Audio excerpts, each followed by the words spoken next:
afternoon, good evening, and good night. I am 𝐂𝐎𝐍𝐕𝐄𝐑𝐒𝐀𝐓𝐈𝐎𝐍 and this is the Crypto and Cognac Show, as always powered by our friends at 𝐂𝐎𝐍𝐕𝐄𝐑𝐒𝐀𝐓𝐈𝐎𝐍. And this evening, as always, I will be having some cognac. I'm having some Martell VSOP Blue Swift. Yeah, that's what we're going to do this evening.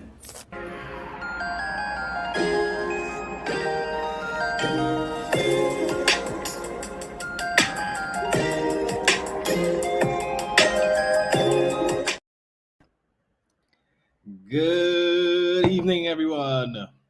It's your boy 𝐂𝐎𝐍𝐕𝐄𝐑𝐒𝐊 checking in for the Crypto and Cognac Podcast Show Season 4. Thank you very much for being with me, guys. So, this evening, what we're going to be talking about, Bitcoin is freedom. What does that mean? But first, happy birthday to the love of my life. You know who you are. Miss K. Marie. Love you, babe. Happy birthday. Anyway, on to our program. So, over the last week, I've been very, very heavy. With everything happening in the Middle East, I mean, the unspeakable atrocities that are being carried out, the loss of life, and I was thinking, about the whole thing and what is the cause of all of it in the first place, you know what I mean? And unfortunately, it always comes down to people fighting over things, right? Someone wanting someone else's possessions, land, assets, etc. And oftentimes the threat of death is the way that they gain access to that. So in that context, I, started kind of assessing how Bitcoin as a protocol, how Bitcoin as an asset might impact our world on a whole, and how the threat of seizure of one's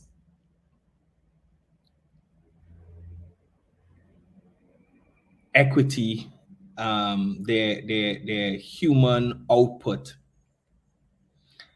how the protection of that, or the inability to compromise that, even in debt, how that might help to stave off some of these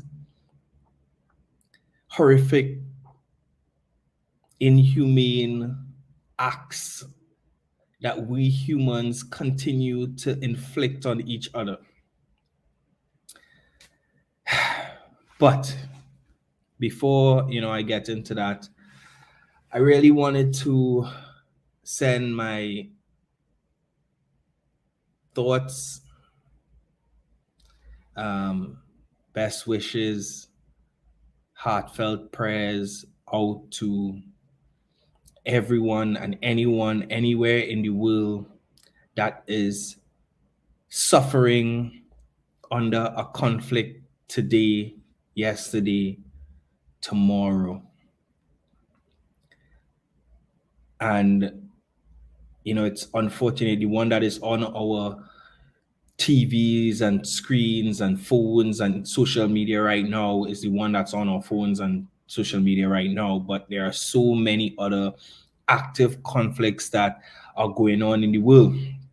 So I just wanted to send prayers out to the people of Palestine, the people of Israel, the people of Russia, the people of Ukraine, the people of Afghanistan, the people of Burkina Faso, the people of Niger, the Central African Republic, Chad, the Democratic Republic of Congo, people in Somalia, people in South Sudan, people in Sudan, people in Syria, people in Yemen, people anywhere in the world whose freedoms are being infringed due to decisions taken by leaders, oppositions, people who don't see these people as being human, people who have no respect for the loss of life. And any loss of life, any loss of human life is, in my opinion, unacceptable. There's no justification for it. I'm seeing a lot of things out there right now that are creating narratives that seek to dehumanize people. And we know historically that any persecution that has ever been meted out to human beings has always started with first the dehumanization of those people. And we're talking about whether it's been slavery and the transatlantic slave trade, all the way up to the Holocaust, all the way back to the expulsion and eradication of indigenous populations across the world. We know from the time you start not seeing human beings as human beings, the next step is their eradication. Anyway, with that said, we're going to get into it. So the Oxford Dictionary talks about or gives the definition of freedom as the power or right to act, speak, or think as one wants. So with that in contemplation, are any of us free? You know, is freedom just simply being out of jail? Is freedom simply not having your labor being used without, a remuneration being returned to you? Is that what freedom is? We often hear about freedom of speech and it being a basic human right. Is it? As we see more and more censorship across multiple platforms, you know, and every country has a different constitution. Every country has different rules as it relates to what you can or can't do. So are we free? And like I said, you know, this whole thing has been extremely heavy for me. And I was I prepared to speak on it a lot today. But earlier today, it was this morning by me, it may have been this afternoon by you guys, I tuned into Bitcoin Amsterdam and had the benefit of hearing Edward Snowden speak on the whole idea of Bitcoin, why it was created, and how it is designed to foster environments of freedom, environments that prohibit censorship.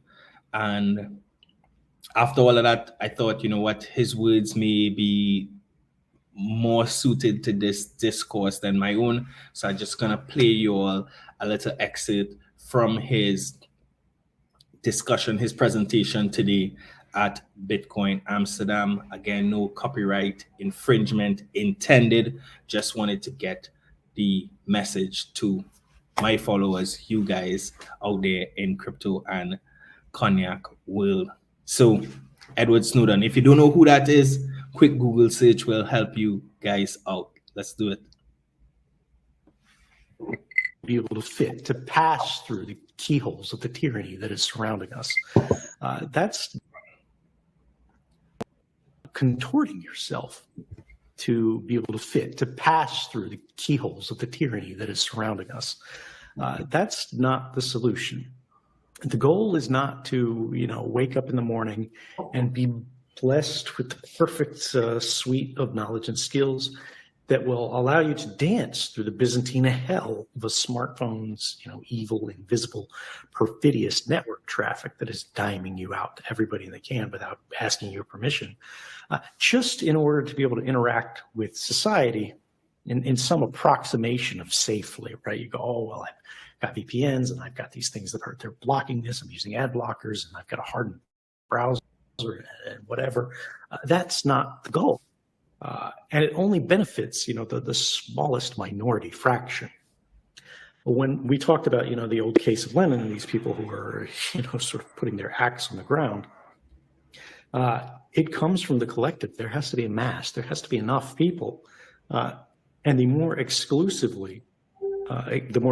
your community becomes because of the burden of knowledge that it requires to participate in it, the smaller that collective will necessarily be.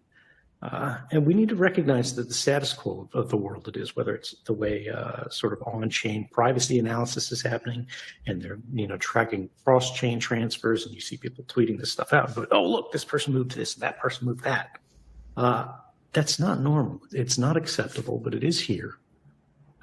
It's inside the room. It's on your phone. It's in your pocket. It's on the Wi-Fi. It's the cameras that watched you walk into the venue that now have vehicle recognition and person recognition baked into the algorithm. It's on the chip. It doesn't even cost the manufacturer anything extra to add in. They've just got to enable it in the software. It is everywhere.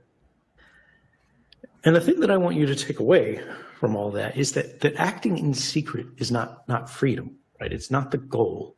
It's not that we want to liberate ourselves as the individual. We want to liberate the collective individual. And accepting that it's normal for there to be processes out there where you have to submit, a notarized photo of your taint. Let's say, your on-chain taint maybe, to your rulers in Manhattan via an automated form in order to establish your identity or your proof of funds in order to be permitted to spend your own money. That's not freedom. The necessity of coin joins and so on, that is because you are unfree. That is proof of funds. That is proof of unfreedom. And we do have people who have worked on this. They've done amazing things. There's the tornado cash problem, where you have governments beginning to go after these developers and try to jail them for doing the right thing. And, you have on-chain analysts who are going, oh, some bad person used this tool, and so you got to go after the developers. Developers got to shut this down. That's not how it works. When you build roads, the person who laid the asphalt is not responsible for the people who drove down the road. And if we buy into that as a community, if we start enabling that as a community, we're making not just the world worse for ourselves, we're making it worse for everybody else. What we need to do is we need to recognize that the challenges that we're facing are great, excuse me. And that there is going to be risk in building solutions. If you are building tools that you think plausibly governments will want to, unperson you for, you need to think about that at the front of the process, not the back of the process. That's where all the OPSEC can come in handy, because you might not be able to teach everybody in the world how to protect their identity, how to sort of protect their communications, how to avoid being identified through their on-chain transactions or whatever. But you might be able to do that for yourself. And if there's enough of you, 2 or 3 of you, that's all it takes. And perhaps even one person, like Satoshi, maybe your identity will never be known, even if they are looking for you, even if all of them are looking for you. But it doesn't matter, because the thing that you're producing is not, for profit. It's not that you're trying to bring things out of this onto your bank account. It's recognizing that, You can create systems now that are unowned and still function. They can be decentralized. They can be private by default. And that is powerful. And we need to stop asking for permission for this. All of the people who are tracking the price and looking at the headlines and, going, oh, the SEC, the SEC. Gary Gensler is not Daddy Bitcoin. I don't really care what he thinks. And I don't think you should either. I think when you look at the influence that these institutions are having on the ecosystem, there are positives, and I'm not saying there won't be, right? Like institutional money flows in, number goes up, everybody's happy, great, sure. But then you get a lot more of these Manhattan offices, you get a lot more of these processes, you get a lot more of this pressure to submit to these processes and these institutions that you do not control, that you cannot influence. And we should focus on what we can influence. And it's important to remember that there is a lot that can be influenced. When you think about why everybody's so excited about the SEC and it's like stable coins and everything like that, is because there's a real demand for stable coins because, they want to find a way to offset volatility. And okay, if you want to engage in that, those sort of legacy systems, you can, but don't try to emulate the dollar. Liberate it, seize it, right? Make it unowned, make it decentralized, make it private. None of the stable coins that exist right now that I'm aware of are private by default. There are some that at least don't have blacklisting or whatever, as opposed to like a Tether or a USDC. But it's important to remember that that's not enough. Just like with Bitcoin, Bitcoin is enormously powerful, enormously useful. That's as it is. If we think about Bitcoin as how it was, there was a time when everybody thought Bitcoin payments were private, right? Just because there wasn't a name on the account. And people are still, journalists are still out there saying, oh, Bitcoin, the anonymous digital currency or whatever. We know it's not. That level of sophistication creeps up. The ledger is always out there. The ways it will be applied and exploited will only grow. What about tomorrow, right? In 2013, I used Bitcoin to pay for the servers that hosted the files that went to journalists for the archive of material that they use for the mass surveillance disclosures, right? I didn't do that with an extraordinary level of privacy because I knew inevitably it would lead back to me in time. It was just to buy time. And I knew they weren't super sophisticated at it yet.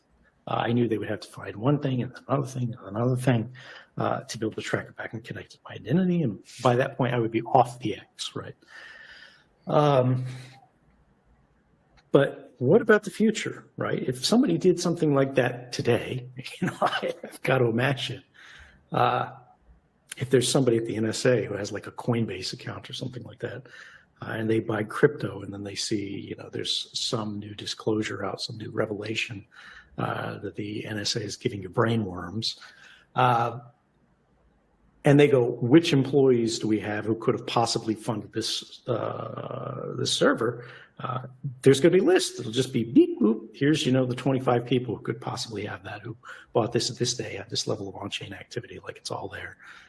And then they go, okay, of these 25 employees, how many had access to these documents? And then you're down to 3. And then they just take them in the room and they sweat them until you know which one it realistically is. Because people do act differently in those contexts, depending on whether they do or don't have knowledge, no matter how much they might not want that to be the case. So what I mean is our space is being cut off. The space for invention, space for creation, space for transaction has been narrowed and is continuing to be narrowed. And at what point do we respond? At what point do they see our response? At what point do they stop marching off our developers to prison? And at which point do we start taking their authorities away? Because that is what Bitcoin set out to do. If you remember the Genesis block and what was behind it, we see the risk of bank failures growing as the sort of rate of bond losses increases. we're about to have another moment of systemic unease. And I don't think the pitch that we are offering to the world is ready for it. But it could be, it should be, and it can be. New and exciting things are still being created. One of the things I've been really interested in recently is Nostr. Notes and other stuff transmitted by relays. And for me, the reason it's so powerful is not just because we have so many problems with the censorship of speech, deplatforming, whether we're talking about Twitter, Facebook, Instagram, whatever people are using right now. Mastodon, which is neat, but it's just a million little sensors instead of one big sensor. When you get there, the thing that's so important about Nostr is that it is trying from the beginning to conceptualize the integration of free speech and free trade. Open, instant, immediate payment is a world-changing idea. And so we're here today gathered in this room with the world ending behind us. But if we're lucky, we have an idea right now, and you have ones that nobody's heard of that could be world starting. So let's get to it. Thank you very much.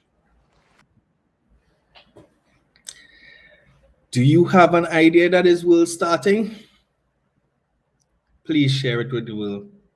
I mean, this was just the last 10 minutes or so of his presentation.